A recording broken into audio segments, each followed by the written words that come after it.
নমস্কার। এখানে উপস্থিত সকলকে জানাই আমার প্রণাম। আমি পাঠ করব জিজ্ঞাসা।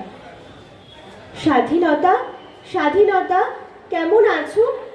এতগুলো বছর পর কেমন আছো? উত্তর এলো, ভালো আছি।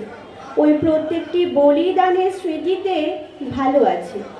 ভারত মাকে ঘিরে থাকা প্রতিটি বীর সন্তানের নির্ঘুম রাতের বদলে ভালো আছি। নিঃশব্দে যারা আমার সঠিক ব্যবহারে ভারত ভূমির উন্নতি করছে তাদের জন্য ভালো আছি। স্বাধীনতা, সংবিধানে কিছু ক্ষেত্রে তুমি লিখিতভাবে বরাদ্দ, কিছু ক্ষেত্রে যা অসৎ রূপে ব্যবহৃত। আছে বাক স্বাধীনতা, তবে অযথা বাক্যবাণে দুমড়ে মুচড়ে দেবার স্বাধীনতা কে দিল? আছে অবাধ চলাচলের স্বাধীনতা, কিন্তু ওই মানুষাসুররা কেন মাথা উঁচু করে অবাধ বিচরণের স্বাধীনতা পাবে? ধর্ম স্বাধীনতা অবশ্যই আছে, তা বলে ধর্মের নামে রক্তবন্যার স্বাধীনতা কোথায় লিখিত?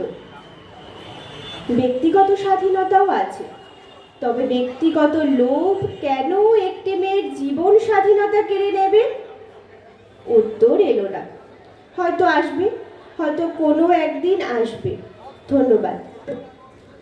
ধন্যবাদ কবি স্বাগতা সাহা। এবারে কবিতা পাঠ করার জন্য আহ্বান জানাচ্ছি কবি সম্রাট সাহাকে। কবিতা পাঠের জন্য মঞ্চে আহ্বান জানাচ্ছি কবি রবীন্দ্র সরকার, কবি সুনীল নমস্কার। ভৌমিক। উপস্থিত সকল গুণীজনদের